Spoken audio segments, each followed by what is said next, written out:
Bon, on va trouver un truc à faire aujourd'hui. Et si on peignait les répliques?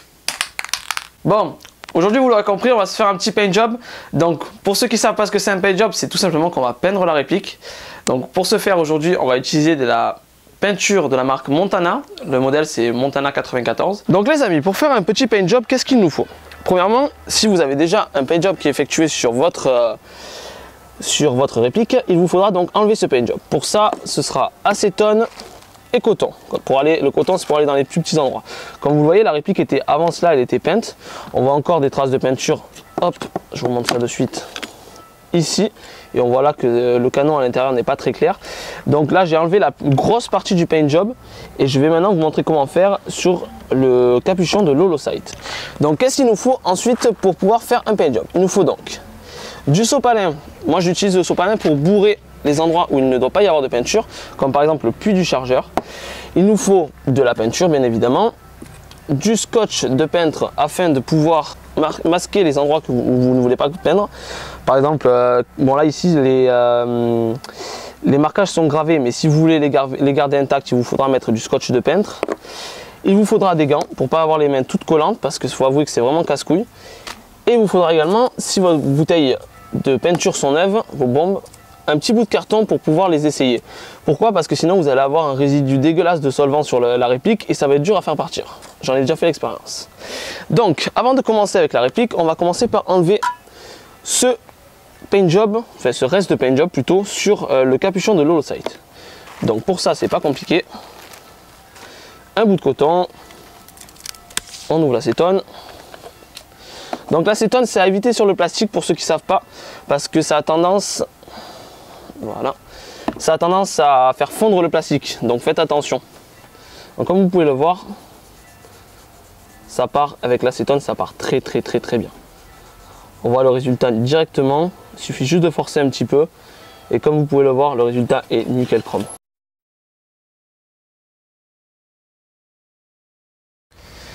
Donc voilà, maintenant nous avons enlevé la peinture qu'il y avait sur, du moins l'essentiel de la peinture qu'il y avait sur la coque de l'Eotech.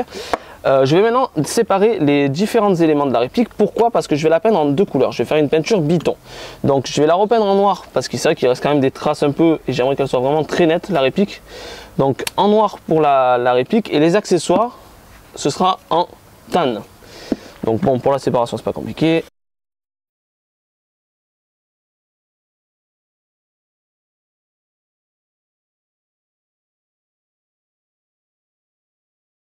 Commençons par le tan parce que ce sera le plus simple. Je vais par contre garder le butt pad en noir parce que je trouve que ça fait beaucoup plus beau. Je le repeindrai même car il y a même des traces. Bon, ça c'est pas un souci, ça attendra. Donc commençons par les éléments importants. Donc je vous conseille pour peindre déjà premièrement de vous faire un petit espace comme celui-ci.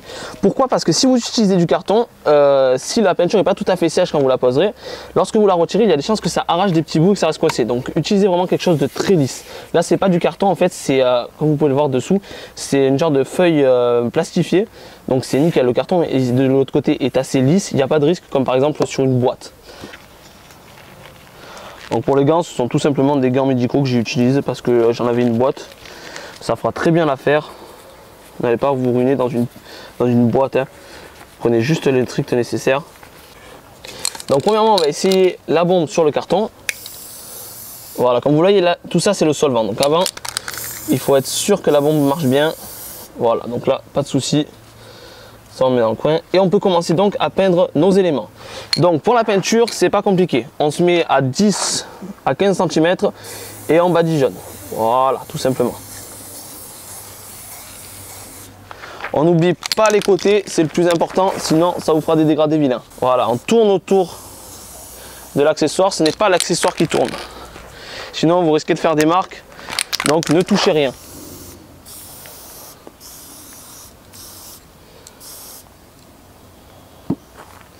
Voilà, maintenant que la première couche est posée, on va attendre que ça sèche. Il faut bien penser à mettre 2 couches de peinture pour justement éviter les traces. Comme vous voyez là ici, c'est pas tout à fait peint, là-dedans non plus. C'est pas un souci, ça partira avec la deuxième couche. Il faut être attentif juste quand vous la mettez, d'en mettre partout. C'est très important. Mais n'en mettez pas trop, sinon vous allez faire des pâtés, ça va faire des coulures et ça par contre c'est pas beau. Donc on se revoit après le séchage. Donc voilà, donc le premier côté a commencé à bien sécher, il est presque sec d'ailleurs. On va commencer de l'autre côté et après on fera la deuxième couche.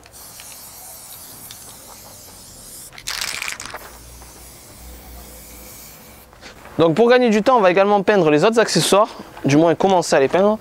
On va faire hop, ça et ça, ainsi que ça. Allez, c'est parti.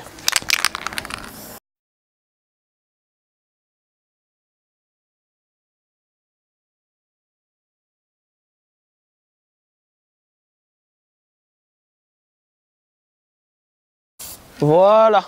Donc maintenant, il ne reste plus qu'à attendre que tout ça sèche. Voilà, maintenant que nos premières couches sont sèches, on va passer à la deuxième couche. Hop. Donc pour la deuxième couche, j'ai déjà retourné la crosse. On va remettre une couche ici parce que donc l'autre côté ça nous intéresse pas parce que c'est côté réplique, donc c'est pas apparent, c'est pas intéressant de le peindre. Ça pareil, ce sera sous les hauts-tech, donc pas la peine de le peindre non plus. Par contre la crosse c'est important parce que comme vous le voyez, j'ai oublié par exemple ici, ça va être important de bien passer là. Donc je vais la mettre comme ça. Voilà. Et je vais la peindre comme ça. Comme ça je pourrais peindre les deux côtés en même temps et faire les deux couches sur les deux côtés à la fois. Allez, c'est parti. Comme vous voyez là, il y a une petite impureté qui s'est mise ici. Vous voyez, ça fait une trace malheureusement. Voilà, il ne vaut mieux pas essayer d'insister parce que si on met plus de peinture, ça risque de faire des coulures et ça ne sera pas beau par la suite. Donc mieux vaut laisser comme ça s'usera, ça fera un effet, plutôt que d'essayer de rattraper absolument et de faire une coulure parce qu'une coulure c'est toujours moche. Même après avoir gratté, c'est encore plus moche.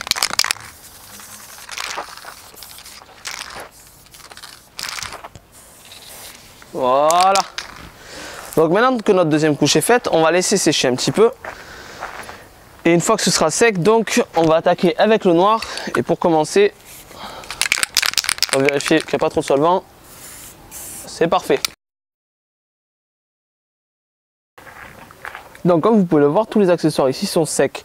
Donc là, la crosse, tout ça, tout a bien séché. J'ai même rassemblé déjà les hauts-tech et j'ai même commencé à le personnaliser. Bon, je vous en dis pas plus parce que je pense faire une petite vidéo sur comment bien personnaliser sa réplique. Ce sera une petite vidéo HS qui sera bien sympa pour compléter les vidéos qui vont avec le paint job. Donc maintenant qu'on a fait la partie facile, parce que ça c'est vrai qu'il faut avouer que c'était facile, enlever les éléments, les peindre séparément, c'est pas bien compliqué. On va attaquer la partie un peu plus difficile maintenant, on va attaquer la réplique, on va donc la peindre en noir. Et donc je vais vous montrer comment faire aussi pour bien la protéger. Donc voilà notre réplique vide de tout élément. Pour moi il y a trois choses importantes à protéger, ce sont le puits du chargeur, parce que dedans c'est là où il y a les éléments les plus amovibles, donc il faut bien penser à protéger cet endroit là. Les parties électriques, parce que si vous mettez de la peinture sur les cosses, ça va moins bien marcher. Et les parties qui bougent, donc ici c'est sur une swap mode, donc ici tout ça, ça bouge. Donc on va bien protéger cette partie là, celle-là et celle-là, donc le puits de chargeur. Et je vais même également protéger la gâchette au cas où, parce que comme vous le voyez, la peinture ça peut s'infiltrer et ici, voilà, vous ne devez pas trop bien voir, mais ici ça peut passer. Donc c'est parti. Pour protéger le puits de chargeur, j'utilise du sopalin, tout simplement, je bourre.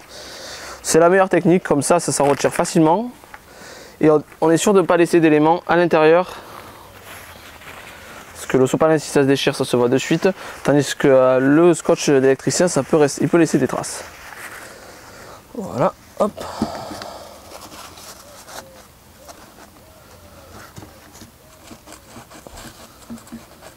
Voilà, parfait.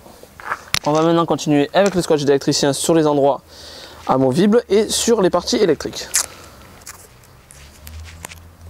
Hop.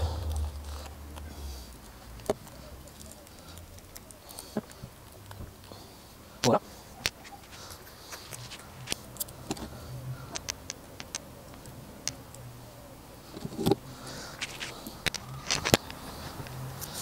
Et donc les parties électriques, de toute façon je vais arrêter de peindre ici puisqu'après cette partie là, la partie ici n'est plus apparente du fait qu'elle est cachée par la crosse.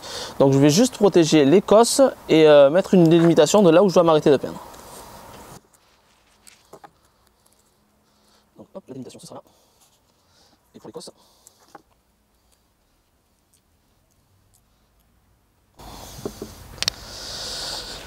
Voilà, je vais donc aussi également rajouter du scotch de peintre ici sur les rails Picatinny parce que les marquages, donc ce ne sont pas, contrairement aux marquages ici où ici ce ne sont pas des marquages gravés et j'ai envie qu'ils restent apparents. Donc si je mets de la peinture dessus, on ne les verra plus. Je vais donc protéger aussi cette partie-là.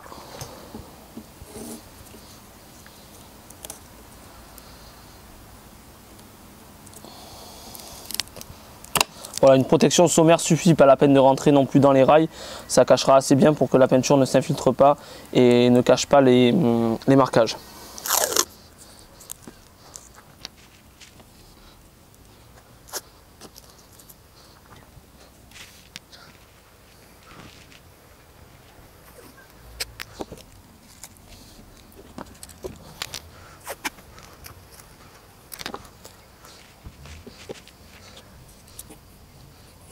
Une petite chose avant d'attaquer la peinture, j'avais complètement oublié d'enlever le M-Bus. Je vais donc le retirer maintenant, ça va me prendre que quelques minutes.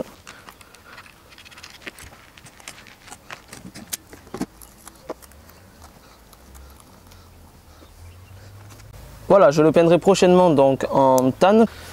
Allez, c'est parti pour la peinture.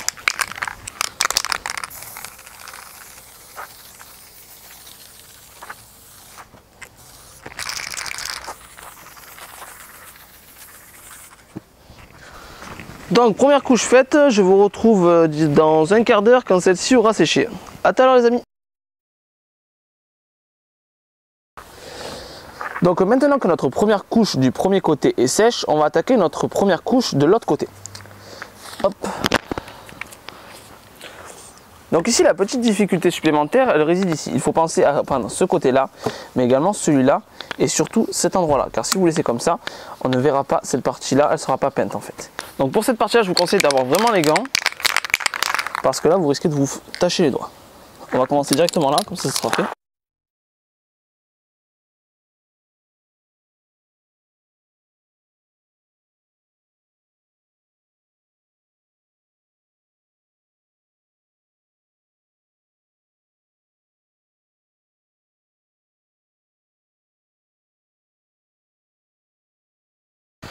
Voilà, notre première couche du deuxième côté est faite. On va maintenant attendre que ça sèche et on posera une deuxième couche sur l'ensemble de la réplique en une seule fois, je pense.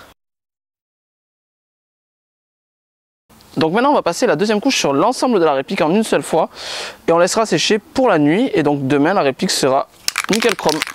Allez, c'est parti.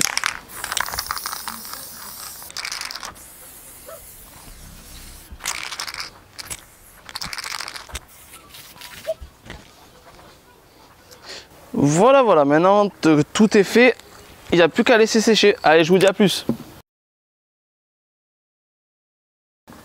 Voilà donc le résultat final, une fois que tout a été assemblé.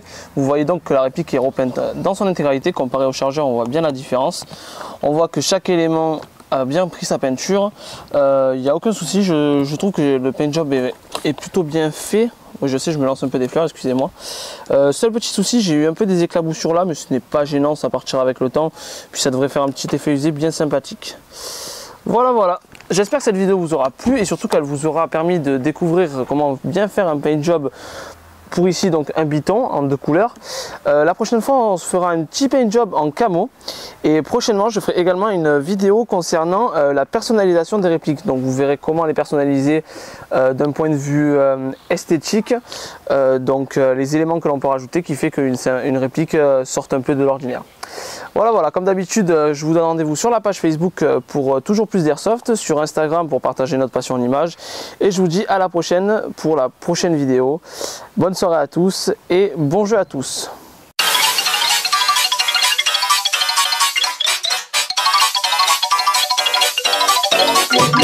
Spooky, scary skeletons and shivers down your spine. Shrieking skulls will shock your soul, seal your